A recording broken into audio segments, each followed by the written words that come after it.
Hey everyone, welcome back. In this hands-on video, I'm going to show you how to disable mail categories on iPhone and iPad and return to old inbox style. In iOS 18.2 or later, the Apple Mail app now defaults to a mail categories view showing distinct mail category inboxes such as primary, transactions, updates and promotions. While this is a pretty helpful feature designed to keep the clutter away from your inbox, not everyone finds it useful, especially those who prefer the old inbox style. If for one of them, there is a quick way to disable the mail categories and return to old inbox style.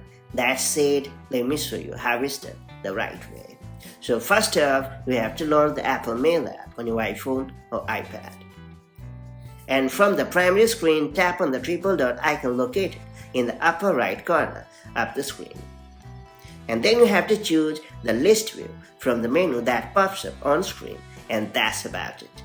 The mail inbox will instantly be restored to the classic mail style with no categories. This change instantly turns off all the categories and prevents your emails from being mislabeled or miscategorized and returns you to the default interface that has been easy to use in the mail app since the very beginning of iOS or iPadOS. Later, if you ever want to get back the mail categories view, simply tap on the triple dot icon located in the top right corner of the screen and choose the categories option in the menu, and there you have it. If you found this video helpful, don't forget to like, share it, and do subscribe for more such handy tips and tricks. I'll catch you up in the next one. Take care. Bye-bye.